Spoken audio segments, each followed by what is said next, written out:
Tema para hoy. Seguimos con Primera de Juan. Vamos en capítulo 5, versículos. Vamos a trabajar hoy un poco el versículos 9 y 10. El tema para hoy es el testimonio de Dios y la incredulidad.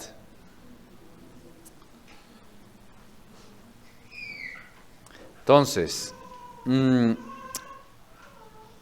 el versículo 9, vemos, Primera de Juan, capítulo 5, versículo 9. Si recibimos el testimonio de los hombres, el testimonio de Dios es mayor, porque este es el testimonio de Dios, que Él ha dado testimonio acerca de su Hijo. Entonces, en el versículo 9, es una transición entre la certidumbre del testimonio dado por Dios y la confianza de nuestra salvación. En el último sermón, hace 15 días, si ustedes recuerdan, aclaramos un poco la dificultad que se tiene con el texto del versículo 7. ¿Recuerdan? Hablamos un poco de que no están algunos manuscritos, pero que no es confiable en ciertos aspectos el versículo 7, ¿no? Pero, a pesar de eso, realmente en los versículos del 6 al 9, Juan introduce directamente la Trinidad. ¿Cómo lo introduce? ¿Cómo lo vemos entonces? Si usted lo nota, en el versículo 6 se declara que Jesucristo es el Hijo de Dios que ha venido. Si usted lo nota. En el mismo versículo, en el versículo 8, Juan dice que es el Espíritu el que da testimonio, y en el versículo 9, menciona el testimonio de Dios. Entonces, ¿qué estamos viendo? Vamos viendo que del versículo 6 al versículo 9 se está manifestando ¿la qué? La Trinidad. Ahora, vamos a empezar a trabajar un poco versículo a versículo. Vamos a ver qué dice el versículo 9. Si recibimos el testimonio de los hombres, el testimonio de Dios es mayor, porque este es el testimonio de Dios, que Él ha dado el testimonio acerca de su Hijo. Primera parte, o parte A, del versículo 9. Si recibimos el testimonio de los hombres. Otras versiones dicen, nosotros aceptamos el testimonio de los hombres. Vamos a ver cómo explicamos este texto que nos quede de manera clara. Siempre vamos mirando el contexto, como ya lo hicimos. Después nos entramos al texto como tal y lo vamos partiendo en diferentes perícopes. Cuando hablamos de que si recibimos el testimonio de los hombres, hay una cosa que es clara. Nosotros tenemos una gran tendencia humana en aceptar el testimonio de los hombres. Es decir, oímos las noticias, ¿verdad? La radio o la televisión, y aceptamos el reportaje que se da ahí, lo creemos.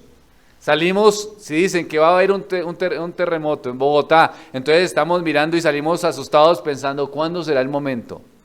¿Ustedes recuerdan cuando se dio esta gripe en México? Entonces empezó esa gripe y entonces empezaban por los medios de comunicación a decir, vamos a tener una gripe que va a afectar a todo el mundo, y entonces aquí en Colombia el gobierno dijo, bueno, ¿qué hacemos? Y fueron y compraron un poco de droga y ahí está almacenada pudriéndose y dañándose porque no fue el tal. Tenemos una tendencia a creer. Por eso son las pirámides, ¿no? Si alguien le dice, tengo el negocio, sé dónde está la plata, usted tiene que dar tanto y aquí le duplicamos. Sí, de verdad, seguro, créame. Y entonces la gente va y invierte plata y entonces va buscando cómo mejorar sus recursos. Somos fáciles de creer, sin investigar. Oímos a filósofos, oímos a gente de ciencia. Algunos dicen que no hay Dios y muchos jóvenes, para ustedes, muchos van creyendo en lo que les dice un profesor del colegio, un profesor de la universidad, un compañero de estudio, sin argumentar, simplemente porque da ciertas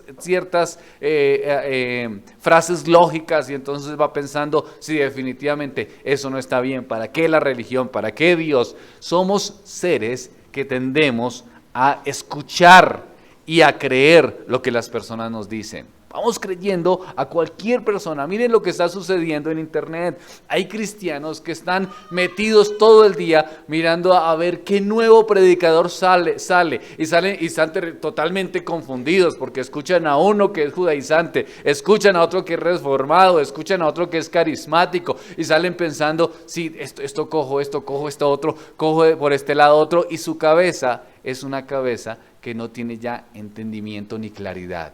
No pueden ver con luz. ¿Por qué? Porque tenemos una tendencia ¿a qué? A creer en los hombres. Ahora, somos susceptibles a propagar lo que lo que vamos creyendo de lo que nos van diciendo. Parecemos vendedores diciendo las cosas que otros dicen y nosotros repitiéndolas, y pareciera que fuera una verdad. A veces sin exigencia de evidencia objetiva, simplemente contando. Cuando a veces hay personas que me dicen, yo creo en los milagros, digo, también creo en los milagros porque Dios puede hacer cualquier milagro, pero yo personalmente no he visto, sí, he visto el milagro de la salvación, pero yo nunca he visto que un muerto se levante, por ejemplo. Y hay gente que me dice, sí, yo sé que sí sucede. ¿Cómo sabe? No, es que a mí me contaron que un amigo, no, es que yo he visto cómo ha sanado una persona de tal o cual cosa. Bueno, ¿y cómo la vio? No, entonces es que me contaron, y es que en tal iglesia pasó porque le contaron y a otro le contaron. Entonces, vamos promoviendo testimonios que ni siquiera sabemos si son ¿qué? Verídicos, si son verdad. Solamente vamos hablando y hablando y hablando porque somos crédulos a la palabra del hombre. Parece extraño, pero es verdad. Creemos. Miren, un hombre se levantó y dijo que era el Hijo de Dios, que era el Mesías encarnado. Hace pocos años que ahora murió el tipo, ¿no? Entonces se levantó y dijo, yo soy el nuevo Cristo. Bueno, pero Cristo era humilde. Sí, este nuevo Cristo ya no viene tan humilde. Viene a satisfacer muchos deseos de la carne. Y la gente le siguió. Cientos, miles alrededor del mundo. Y se formó esta secta de Creciendo en Gracia. La gente puede seguir a un hombre que dice que es el Mesías, y aunque la evidencia no lo muestra, porque es claro que no lo es, la gente le sigue. La gente puede escuchar a los hombres. Ahora, si recibimos el testimonio de los hombres, es decir, si creemos el testimonio de los hombres, el testimonio de Dios es mayor. Esto es aquí lo complicado y lo que Juan quiere entender, que nosotros podamos comprender. Juan está diciendo que el testimonio de Dios es mayor, y aquí está el problema. Podemos escuchar a los hombres, pero a Dios a veces no. Podemos escuchar, y es lo que estaba diciendo en su contexto. Habían hombres que estaban promoviendo falsas enseñanzas, herejías, y Juan les está diciendo a estas iglesias, podemos escuchar el testimonio de los hombres, ¿verdad? Sí, ustedes creen en ese testimonio, claro, pero ojo, cuidado. ¿Por qué? Porque el testimonio de Dios es ¿qué? Mayor, es superior a lo que los hombres están diciendo. No se dejen engañar, es lo que está diciendo Juan. ¿Por qué? Porque tenemos la tendencia a escuchar el testimonio de los hombres y no el testimonio de ¿quién? De Dios. Dios testifica acerca de su Hijo, porque este es el testimonio, dice el versículo 9, de Dios, el que ha dado testimonio acerca de su Hijo.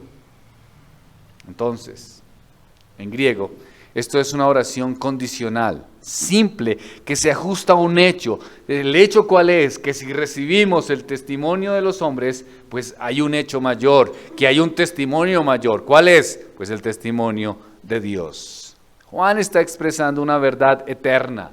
Ese es el parámetro del texto.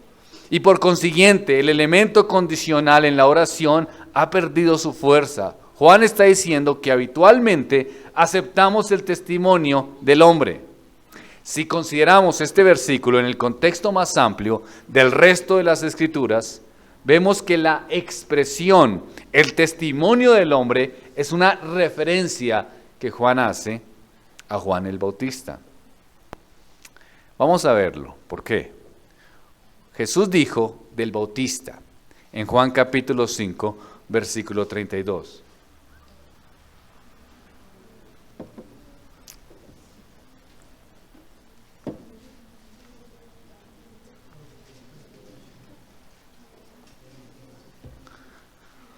Juan capítulo 5, versículo 32 dice: Otro es el que da testimonio acerca de mí, y sé que el testimonio que da de mí es que verdadero. Entonces, Juan está pensando en la situación de Juan el Bautista, o sea, Juan el discípulo está pensando en Juan el Bautista, para que quede un poco más claro. ¿Qué está pensando? Que cuando él escribió el Evangelio de San Juan, empezó a contar y a narrar una situación. ¿Cuál situación? Que el Señor Jesucristo dice que hay otro que da testimonio acerca de él. ¿Quién es ese otro? Juan el Bautista.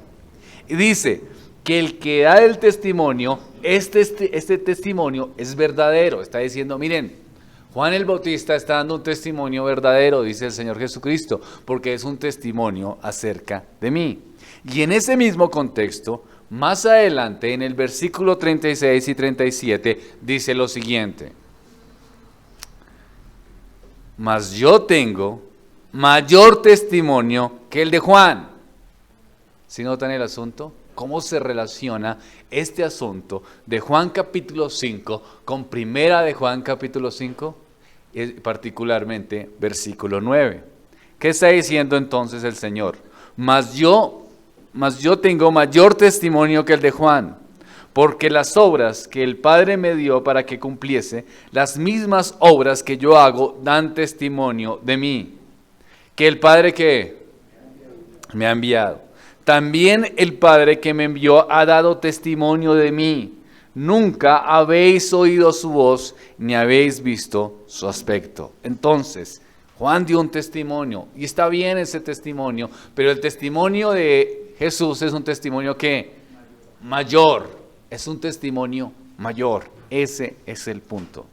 Entonces, Juan tiene estas palabras de Jesús en su mente cuando compara el testimonio del hombre con el de ¿quién? Con el de Jesús o con el de Dios. Sigamos entonces en el versículo 9. Si recibimos el testimonio de los hombres, el testimonio de Dios es ¿qué? Mayor. Entonces vamos viendo la comparación que Juan hace con el ministerio de Juan el Bautista, el testimonio de Juan el Bautista y el testimonio de él mismo. Ahora, si recibimos el testimonio de los hombres, el testimonio de Dios es mayor, porque este es el testimonio de Dios. Ahora, dice el texto, pero el testimonio de Dios es ¿qué? Mayor. Juan centra la atención no en nuestra aceptación del testimonio de Dios, sino en el significado de dicho testimonio. Es decir, la palabra de Dios es incuestionablemente verdadera y por eso, en comparación con el testimonio del hombre, es de mucho más peso. Por eso el testimonio de Jesús es superior al testimonio de ¿quién? ¿De Juan cuál? De Juan el Bautista. Muy bien, por eso es superior y el Señor Jesucristo está diciendo, está bien lo que dice Juan, pero yo tengo un testimonio superior. Ahora, ¿cuál es ese testimonio del que Juan está diciendo en primera de Juan capítulo 5? A la luz del pasaje inmediatamente anterior, el testimonio es ¿cuál? Lo estudiamos hace 15 días. El testigo que Juan pone en este tribunal es el Espíritu, el agua y la sangre. Eso lo vimos, ¿no? Como los testigos de Juan en esta corte.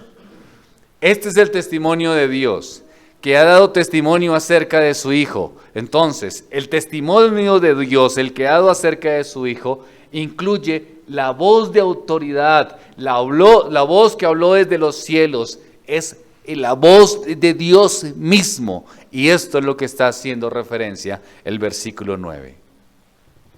Entonces, ¿de quién hablamos?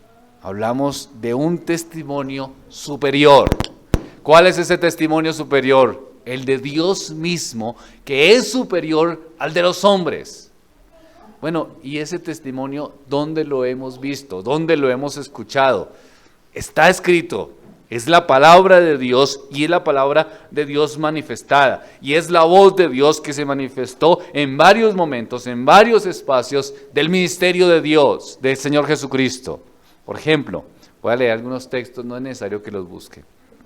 Mateo 3:17 dice: y hubo una voz del cielo que decía: este es mi Hijo amado, en quien tengo complacencia. ¿Quién está hablando? Dios mismo. ¿Sobre quién? Sobre su Hijo Jesucristo. Es Dios hablando, diciendo: este es el Hijo, este es mi Hijo, el Hijo de Dios. Aquí yo mismo estoy dando toda la autoridad sobre mi Hijo. En su transfiguración, en el mismo Mateo, pero en el capítulo 17, en el versículo 5, dice: mientras él aún hablaba, una nube de luz los cubrió, y aquí una voz desde la nube que decía otra vez: este es mi Hijo amado, en que tengo complacencia, a él oíd. En su entrada triunfal en Jerusalén, en el capítulo 12, versículo 28, dice: Padre, glorifica tu nombre. Entonces vino una voz del cielo: lo he glorificado y lo glorificaré otra vez. Juan está indicando que Dios continúa dando testimonio acerca de su Hijo, por medio de la palabra y por medio del Espíritu. Ahora, primera de Juan, capítulo 5, versículo 10. Pasamos del 9 y vamos al 10. El que cree en el Hijo de Dios tiene el testimonio en sí mismo. El que no cree en Dios le ha hecho mentiroso, porque no ha creído en el testimonio que Dios ha dado acerca de su Hijo. A lo largo de la epístola, Juan utiliza el contraste, y este texto no es una excepción. En primer lugar, él declara lo positivo y luego lo negativo. En el versículo 10. Dice en el versículo 10 en la parte A: el que cree en el Hijo de Dios tiene el testimonio en sí mismo. ¿Qué es lo positivo entonces? Pues creer en el Hijo de Dios. Esto es lo central del Evangelio. Esta es la enseñanza primaria. La fe en Jesús como Hijo de Dios. Creer, dice Juan, es un hecho continuo. Vale decir que la fe es un poder duradero y activo que reside en el corazón del creyente. La fe, queridos hermanos, es un vínculo constante entre el Hijo de Dios y el Hijo de Dios y el creyente. Nótese que Juan declara específicamente que tener fe es creer en el Hijo de Dios. Miren lo que dice el texto: tiene el testimonio en sí mismo. ¿Qué quiere decir eso? Pues que el testimonio de Dios es de Dios mediante el Espíritu Santo. El Espíritu de Dios entonces mora en el creyente y testifica. ¿Qué testifica el Espíritu de Dios en el creyente? Pues que Jesús es el Salvador. Entonces, ¿a dónde va todo esto?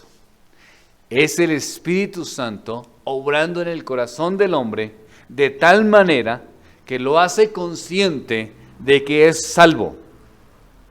De que Cristo es el Hijo de Dios que podría salvarlo de la condición en que se encontraba.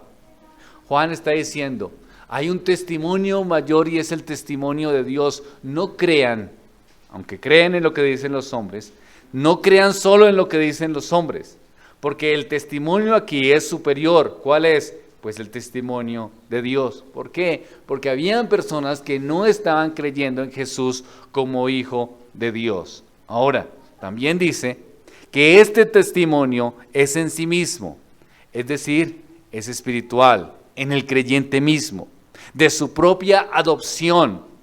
No está, digamos, expresado claramente, pero lo que podemos entender entonces es que este testimonio que tenemos dentro es de la relación que tenemos con Jesús. Vamos a verlo de una manera práctica entonces. Nosotros, en nuestra mente, podemos tener la idea de que Jesús existe. Podemos tener la idea de que Jesús es el Salvador de los hombres, ¿verdad? Solo creemos. Una persona puede creerla, pero puede creerla solamente o puede pensarla solamente intelectualmente. Pero cuando la persona peca y se encuentra con su realidad y se encuentra con el hecho de que quisiera o desearía agradar a Dios y superar su pecado, entonces lo que cree intelectualmente se aminora y empieza a tener dudas de esa verdad y empieza a pensar, tal vez Dios es poderoso, pero no suficiente para librarnos de esta condición. Puede empezar a pensar. Ya he estado en este pecado muchos días, en muchos momentos, y sigo en esta situación. Claro, tal vez está descuidando los medios de gracia, porque las escrituras son un todo, pero puede pensar, me he esforzado, he luchado y sigo con estos mismos pecados. Entonces empieza a ver no a Jesús como algo concreto, sino empieza a tener dudas. Pero el que es cristiano, ¿qué pasa? Viene el obrar del Espíritu de Dios dentro de su corazón y da testimonio y que le dice, Dios es del Dios de Abraham, de Isaac, de Jacob, que ha puesto a su Hijo Jesucristo, ¿para qué? Para salvación de pecados. Y empezamos a comprender un poco más la obra del Señor Jesucristo. Y nuestro corazón entonces, la voz del testimonio que hay en nuestro corazón, se levanta y nos dice, Jesús es el Salvador. Jesús es Dios, es el Salvador. Y empezamos a recobrar la esperanza. Ese es el punto.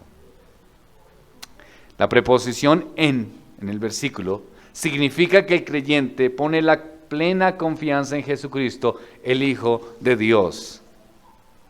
Romanos capítulo 8, versículo 16 dice,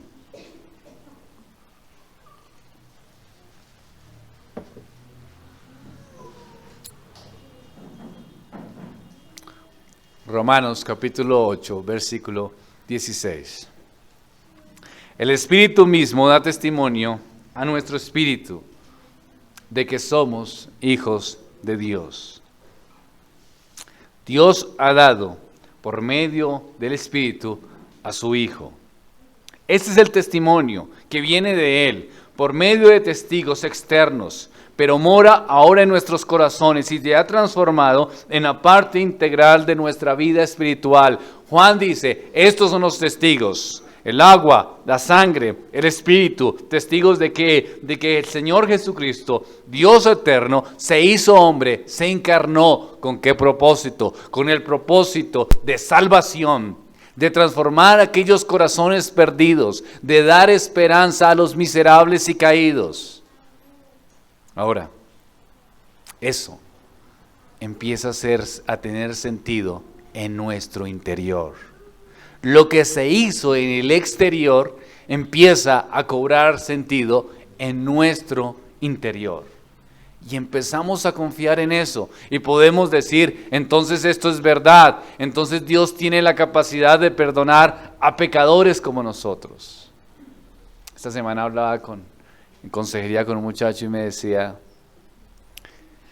yo no creo que Dios pueda perdonar mis pecados, porque he pecado tanto y porque yo tengo pensamientos e ideas muy malas. ¿Por qué Dios puede ser injusto y condenarme?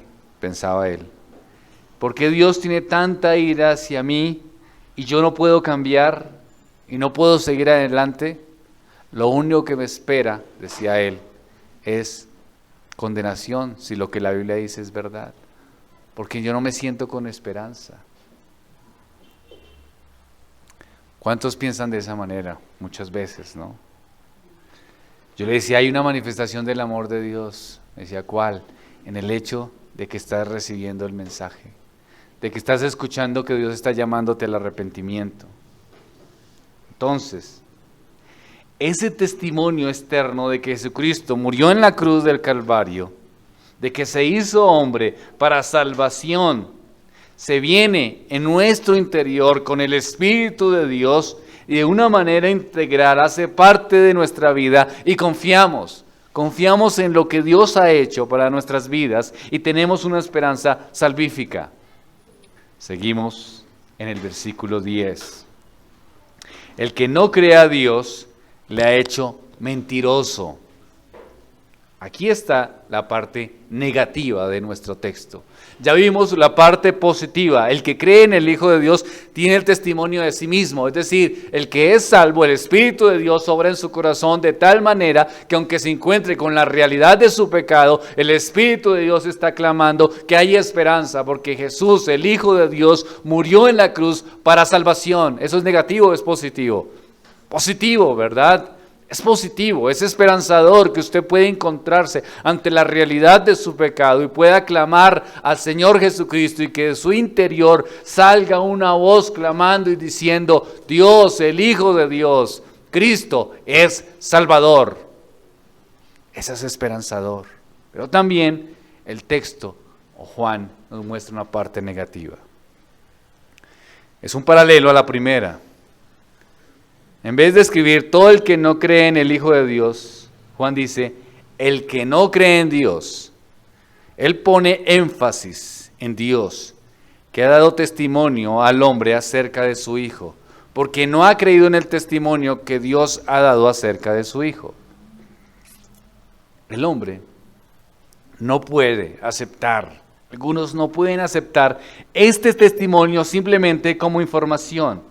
No tienen la libertad de aceptarla o rechazarla. Es decir, cuando predicamos el Evangelio, la persona simplemente no puede llegar y escuchar la palabra de Dios y decir, bueno, me parece bien, lo acepto intelectualmente. O decir, bueno, no me parece correcto, no estoy conforme a esto, entonces sigamos nuestro camino.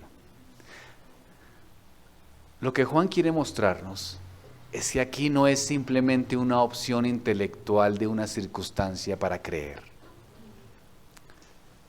A veces se da en las academias, para los jóvenes, para los niños, que les dicen a ustedes, por ejemplo, ustedes son cristianos porque sus papás van a una iglesia cristiana, entonces esa es la construcción social que ustedes tienen.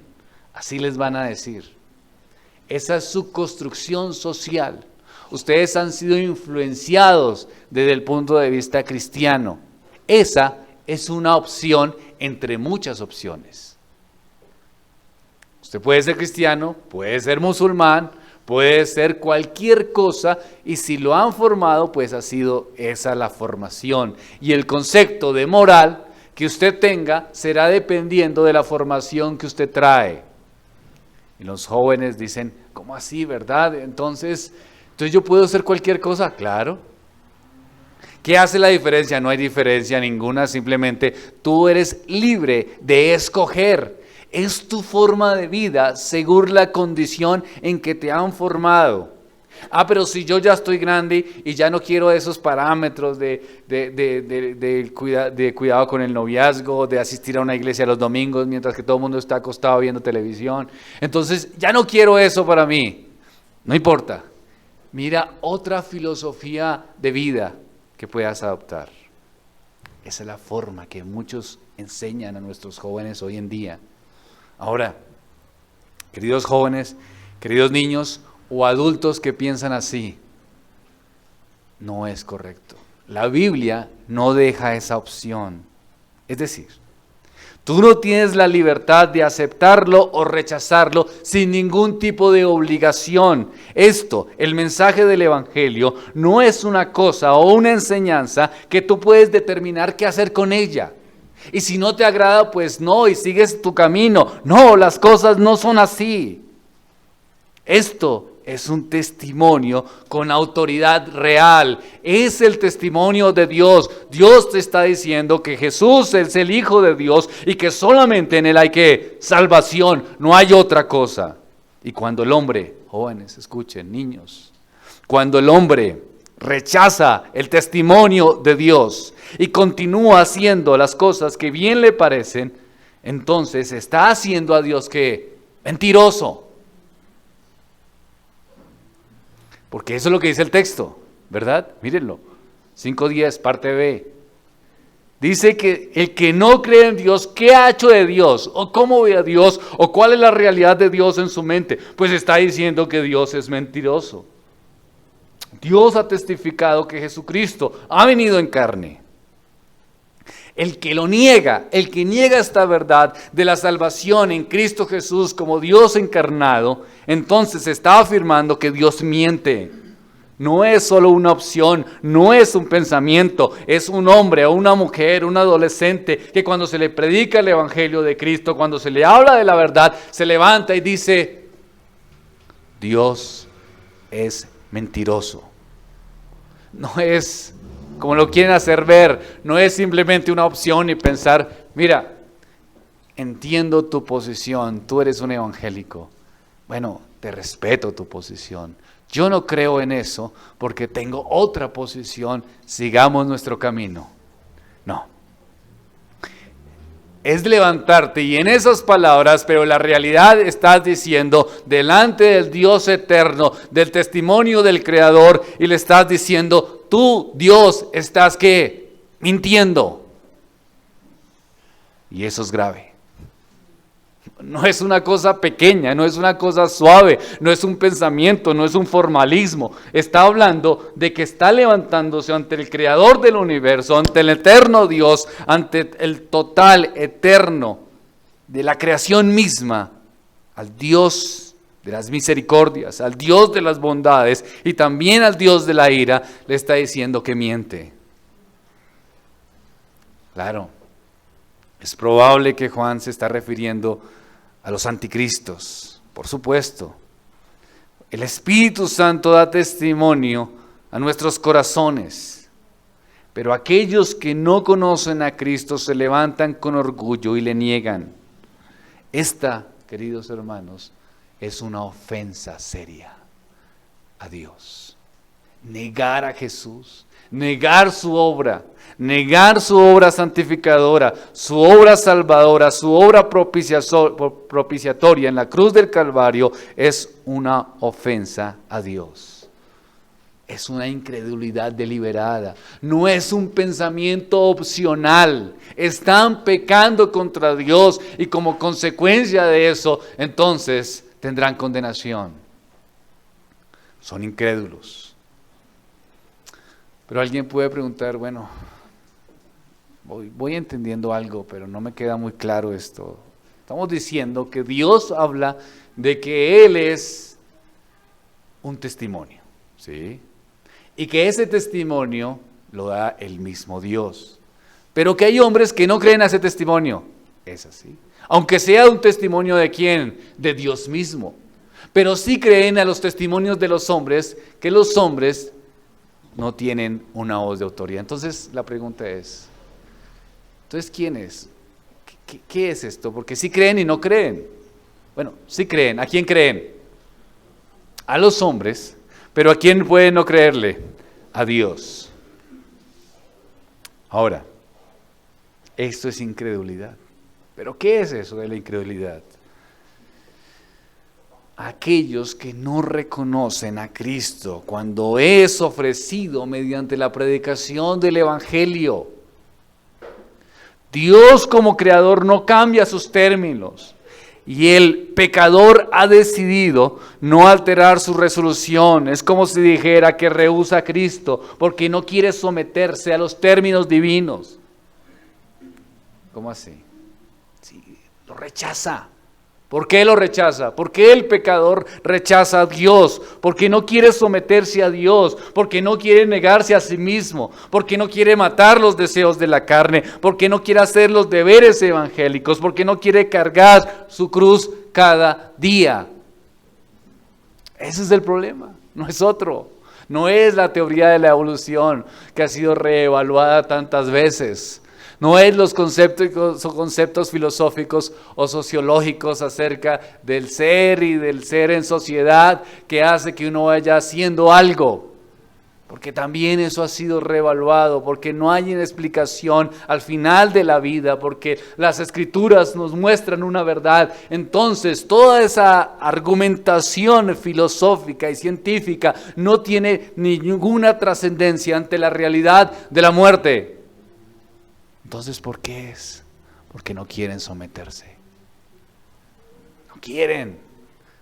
Me cuesta tener que someter mis pasiones y mis deseos, venir a la congregación, orar al Señor, vivir como un cristiano cuando todos los demás no lo hacen. Prefiero decir que me gusta esto y esto no me gusta y seguir viviendo en la inmoralidad y en el pecado. Rehusar a Cristo. Romanos dice, ellos no aprobaron tener cuenta a Dios. En esa conducta es imposible ver la actitud y los efectos de la fe que salva. Jesús les dijo a los incrédulos, a los judíos incrédulos les dijo, yo os conozco que no tenéis el amor de Dios en vosotros. El fundamento de la verdadera religión, de la verdadera fe es amar a Dios. Y esa es la razón por la cual muchos desprecian a Cristo, porque no lo aman, no lo desean, no lo quieren. ¿Cómo hago para superar mi pecado? Ama al Señor, desea a Cristo, sé consciente de su realidad.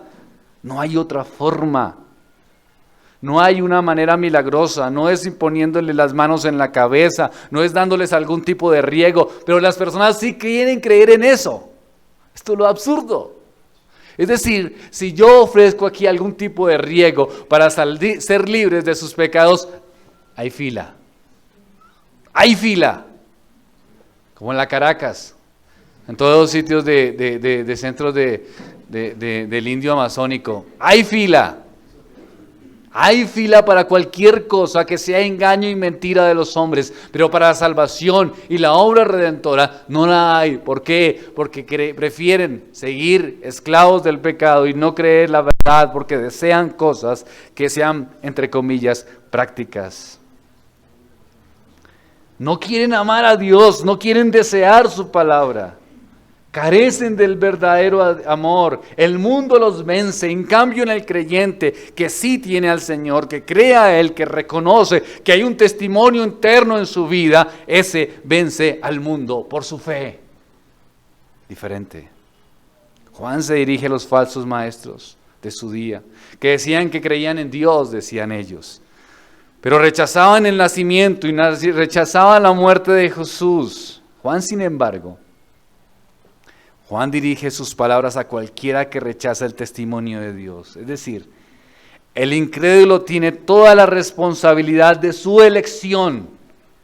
Cuando el incrédulo reniega o se niega de seguir a Cristo, es responsable de su condenación. Ojo a esto, queridos hermanos. La incredulidad no es una desgracia que deba ser lamentada. A veces uno escucha eso, casi como si fuera culpa de Dios. Mire, es que no quiere, no cree, pobrecito, no cree. Si creyera las cosas serían diferentes, pobrecito. Yo le predico el evangelio, pero no cree, pobre, es una víctima. No. La incredulidad, queridos hermanos, no es una desgracia para lamentar, sino que es un pecado.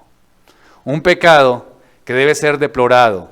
Es un pecado y el incrédulo tiene que ser consciente de que está pecando contra Dios, porque está levantándose y diciéndole a Dios que es mentiroso. Ese es el punto. No es simplemente una posición ideológica. Es más que eso, es la profundidad del hecho mismo, de la salvación. Ellos necesitan creer en el Señor y si no lo hacen, entonces tendrán condenación. ¿Por qué? Porque se levantaron y blasfemaron contra Dios y dijeron que Dios era mentiroso. El pecado del incrédulo está en su negativa intencional de no creer en el testimonio de Dios acerca de su Hijo. Y en su negativa arrogante de que el Padre, que el Hijo, no tienen la razón. El hombre no puede decir que tiene fe en Dios y al mismo tiempo rechazar a Cristo y su obra. Ahora, queridos hermanos, si preguntamos a los hombres si son pecadores, ¿usted cree que alguien estaría en desacuerdo? Creo que no. Es decir, si usted va a un sitio donde están las personas reunidas y compañeros, amigos de universidad, de trabajo, de estudio, y usted se reúne y les dice, ¿qué opinan de esto? ¿Todos pecamos en algún momento? De hecho, usted puede decirles, todos somos pecadores. ¿Quién se podría levantar y decir, no, esa afirmación es falsa? Habemos algunos o existimos algunos que no pecamos. No, yo creo que todos estarían de acuerdo, ¿cierto? Ese no es el problema. ¿Cuál es el problema entonces? El problema es cuando se les ofrece, ¿no?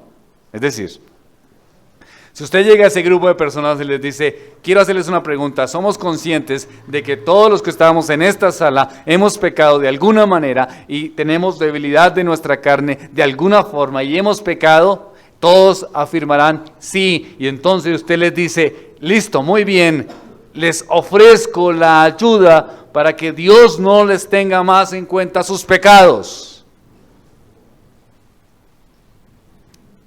¿Cómo reaccionarán todos? No aceptan la ayuda que se les ofrece. No aceptan.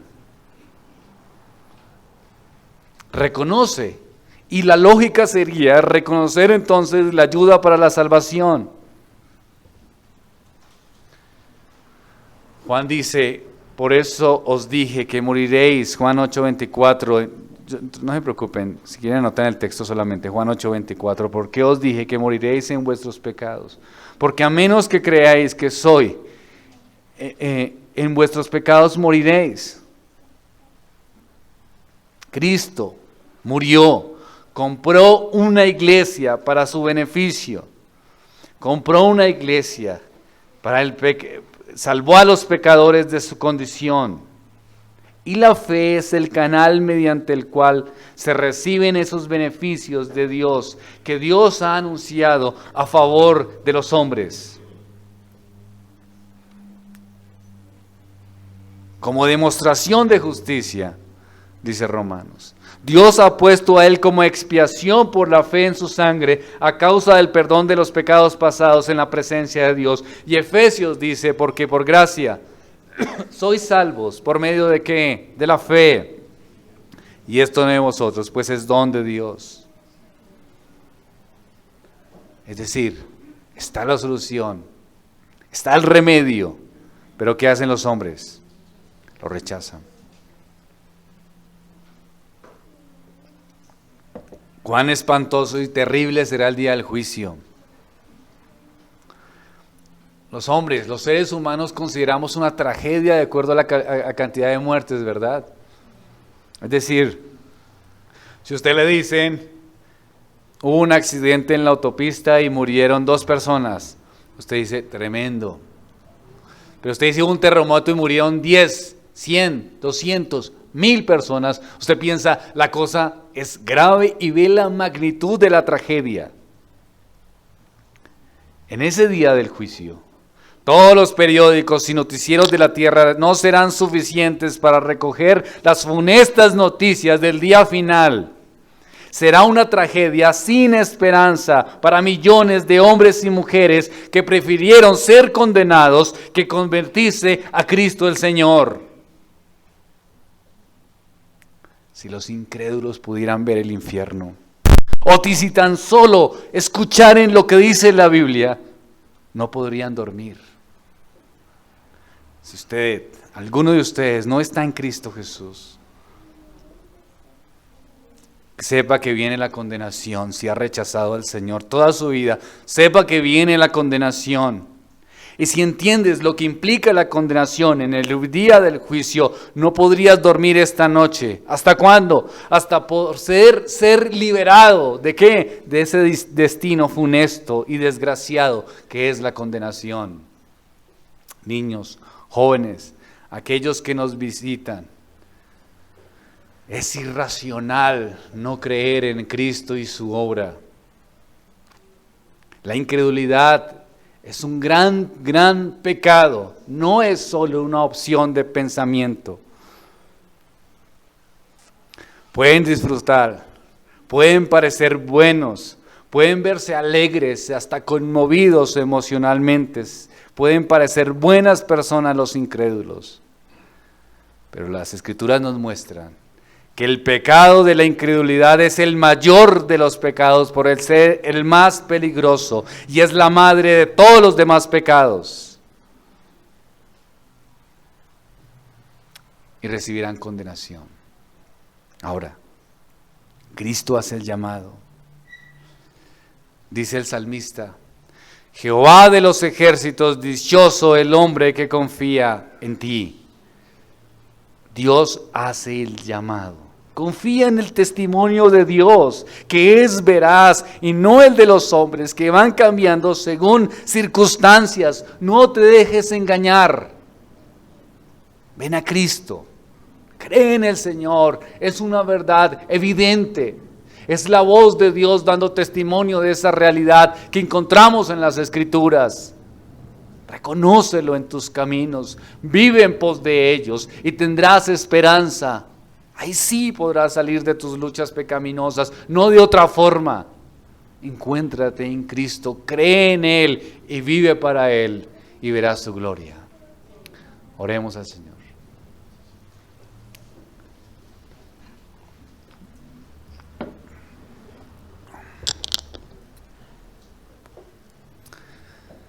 Padre de los cielos, te pedimos, Señor, que nos dé sabiduría, entendimiento, cada día más y más y más.